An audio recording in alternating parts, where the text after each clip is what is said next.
Hello and welcome to CBA English News, reaching you from our studio here in Hargeisa, the capital of Somaliland. My name is Ajara Ahmed Tijani. From the studio and the desk, we say Happy New Year to you and prosperous 2021.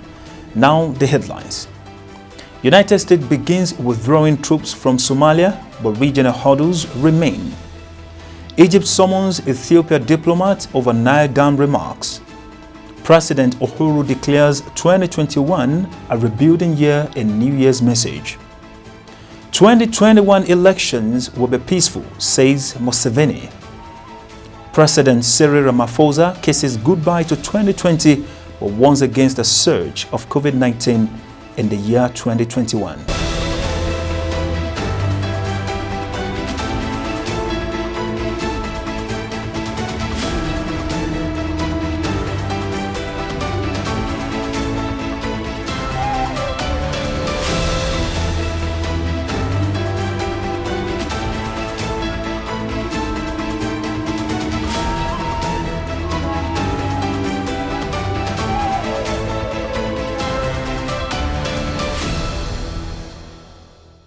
Now the news in full.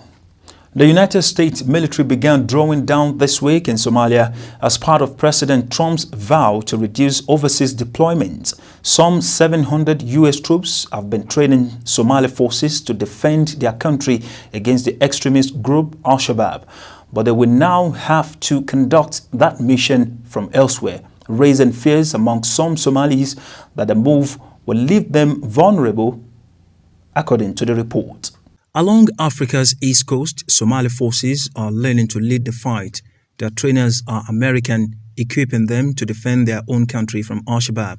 Since the early 2000s, Al-Qaeda-linked Shabaab or youth has killed thousands across Somalia and sought to create an Islamist government.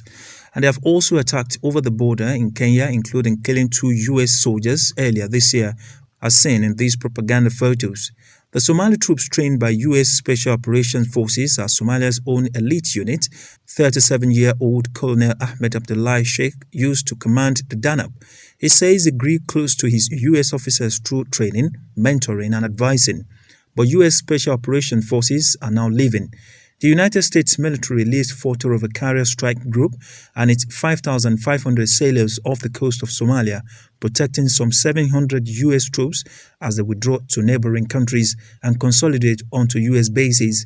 Ending the train and equip program is self-defeating, says Abdullahi, and the decision could weaken the 3-year-old U.S. allied Somali government because it precedes upcoming elections, says Horn of Africa's analyst Omar Mohammed. But critics of the Somalia mission argue U.S. troops are not the solution to solving the civil war and a new strategy was overdue. Saleh Boka is the president of the Center for International Police, an independent research center. He says some Al-Shabaab fighters have local grievances such as government corruption, others have regional Islamist goals, and other conflict has no military solution. Boka argues the U.S. military's Africa Command, or AFRICOM, has for years overstated the Al-Shabaab threat, but the U.S. military argues the counter-terror mission inside Somalia is essential and will carry on. The U.S. can continue to conduct airstrike in Somalia from neighboring Djibouti. From 2007 to 2015, the Bush and Obama administrations acknowledged launching 21 airstrikes in Somalia. In 2016 alone, the Obama administration launched 19. The Trump administration accelerated that trend, launching in 4 years nearly 200 airstrikes from drones. Many Somalis argue the civilian death from U.S. airstrike is underreported. Back in 2017, Halima Mohammed Afra said the U.S. had the wrong target. The current mission began in 2017, the first regular deployment to Somalia in decades.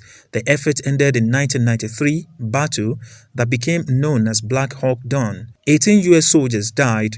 Today, Abdullahi fears the Danab could be exploited by Somali politicians to do the personal bidding, and the relationship the U.S. troop presence created will be lost. The withdrawal also comes at a fragile time regionally. In neighboring Ethiopia, battles between the national government and the rebellious regional government led to hundreds of thousands of refugees. The United States drawdown from Somalia will conclude before President-elect Biden takes office. but he will inherit the violent regional challenges, and those aren't going away.